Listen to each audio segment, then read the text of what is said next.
Yes, student, welcome again. Beta, in this video, I will discuss about third chapter, the Sultans of Delhi, from history section. Students, we have studied in our previous chapter 2, that is New Kings and Kingdom, that in AD 1192, Muhammad Ghori, a Turkish invader, defeated Prithviraj Chauhan, and this was the time of foundation of Turkish rule in India. Beta, in AD 206, Muhammad Ghori was murdered by Ramlal Khokar. As Muhammad Ghori had no heir, means he has not any successor, means उसका कोई वारिस या उत्तराधिकारी नहीं था. So what happened? His generals declared themselves independent in different parts of his empire.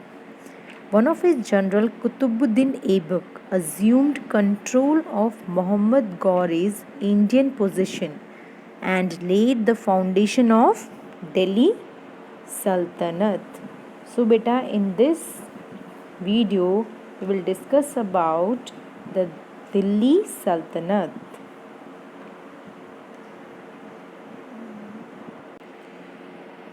Yes, beta, the period between AD 1206 to 1526 is known as the period of Delhi Sultanate because the ruler of this period were known as sultans and they ruled from their capital city Delhi. Students, Delhi first became the capital of a kingdom under the Tomars, a Rajput dynasty that we have already studied in previous chapter, right? Beta, under Tomars and Chauhans, Delhi became an important commercial center also. Coins constructed here were called Delhi Wal, which were widely circulated, means जो coins Delhi में construct हुए उन coins को दिल्ली वाल बोला गया और ये coins दूर दूर तक circulate किए गए, भेजे गए. Okay. Students, Delhi became the capital of the vast areas of subcontinent only under the Delhi Sultanate, and the five dynasty together formed the Delhi Sultanate. And the five dynasty were the slave dynasty, the Khilji dynasty, the Tughlaq dynasty, the Sayyid dynasty, and the Lodi dynasty. So students, in this chapter we will discuss about all these five densities in detail. So the first density we have the slave density. Here it is. Okay. The slave density. The time period of this density was AD 1200 to 1290. Beta, the first density known as the slave kings of Delhi or Mumluk density. Beta, this name has been given to as its members were not of royal blood but belonged to a system of slavery. Beta, its members were Iltutmish, Balban, Qutbuddin Aibak. Okay. Beta, Iltutmish and Balban were slaves of Qutbuddin, and Qutbuddin, who himself was a trusted slave general of Muhammad Ghori. Okay, firstly we will discuss about Qutbuddin Aibak. Beta, Qutbuddin Aibak is known in history as the founder of the slave dynasty. He was well known for his courage, fighting skills, and organizational abilities. He ruled only for 4 years, that is from 1206 to 1210. Okay, he devoted his entire attention in strengthening, means make strong his position and his kingdom. He was a kind-hearted and generous ruler and due to his generosity means उसकी दानशीलता उदारता की वजह से उसे लख बख्श और we can say giver of lakhs का title दिया गया because he gave large sums of money in charity. बेटा Qutbuddin Aibak is one of the first. He was the first ruler of slave density. Okay. Beta Qutbuddin built two mosques, one in Delhi called Quwaitul Islam. It is one of the first Islamic monument in northern India, and the other at Ajmer called Arai Din Ka Jhopra. Beta he also the construction of the Qutub Minar, but he only constructed the basement. You can see the book also, this Qutub Minar, okay? But he constructed the basement only of Qutub Minar.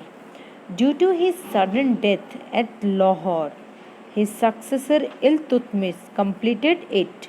He constructed 3 stories.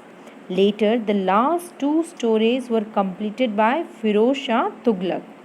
Beta, the Qutub Minar was built to celebrate Muslim victory in Delhi after the defeat at Delhi's last Hindu ruler. Okay, next ruler of slave density was Shamsuddin Iltutmish. Okay. After the death of Qutbuddin Aibak, his son Aram Shah was succeeded, but soon he was replaced by Iltutmish because Aram Shah was a weak ruler and he was conspired against by a group of nobles. So Iltutmish was a son-in-law of Qutbuddin Aibak. He was the first Sultan of Delhi in the very strict sense of the term. He shifted his capital from Lahore to Delhi. But he introduced various improvements and corrections in his kingdom. He firstly suppressed, you can see here also in your textbook, he firstly suppressed his competitor and secured his throne. Next, in 1221, he stopped Mongol invasion led by Genghis Khan. He saved himself and the kingdom very cleverly. Next, he divided his empire into small and big pieces of land called Iktas, which were assigned to nobles in exchange of salary. Okay. Next, he introduced silver coins that was known as tanka, and copper coins was known as jital, and these coins were used during the Sultanate period. And as we have earlier discussed that he completed the construction of Qutub Minar and built his own tomb in red sandstone nearby Qutub Minar. You can see the tomb in your textbook also, this one, okay? And he died in 1236. Okay, beta. Next ruler of slave density was Rajia Sultan. Beta, before Iltutmish's death, he nominated his daughter Rajia Sultan as his successor because Iltutmish did not consider his sons equal to the task. Okay, the Rajia Sultan, you can see the picture of Rajia Sultan also in your textbook, right? This one. Rajia Sultan was unique in the history of Delhi Sultanate because she was the first and last Muslim woman to rule over Delhi of medieval world. She has all the qualities of a great ruler. She was an excellent horsewoman. She dressed like a man and personally led her army in battle. But the nobles and many courtiers did not like the idea that women ruled over them. A chronicle of the age, Minhas-i-Siraj, recognized that Rajia was more able and qualified than all her brothers, but still he thought that the queen's rule over empire went against the ideal social order created by the god, in which women were supposed to be subordinate to the men. Means, according to the ideal society, women were supposed to be lower in rank to men. She should not rule over men. Ultimately, she was killed in AD 1240 by her half brother Muzuddin Baharam. Okay. After Rajia Sultan, a number of less important sultans came to the throne till 1266. Okay. The next notable ruler after Rajia Sultan was Ghiyasuddin Balban. Beta, he was ninth sultan of slave density. Balban was an experienced and capable ruler. He was known for his strong policies to strengthen his position as a king. Beta, Balban was a strict ruler and his court was a symbol of discipline and strict obedience to the emperor. Okay, Balban never smiled and no one was allowed to laugh or joke in his court. He laid out strong punishment to the slightest of offenses. Means कोई छोटे से अपराध के लिए भी वो बहुत ही strong punishment देता था by his courtiers. He believed in the theory of pure kingship, means the king is God's representative on the earth. He even demanded that people prostrate, means laying down on the ground, means while seeing the king, the common people must lay down on the ground before the king. Beta, Balban died in AD 1286. After his death, his successor became weak and worthless.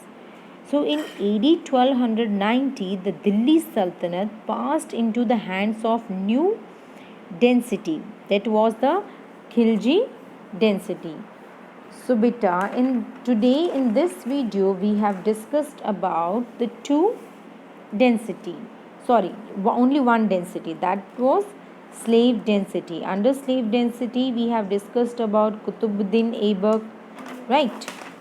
Then Samshuddin Iltutmish, Rajia Sultan and Ghiyasuddin Balban.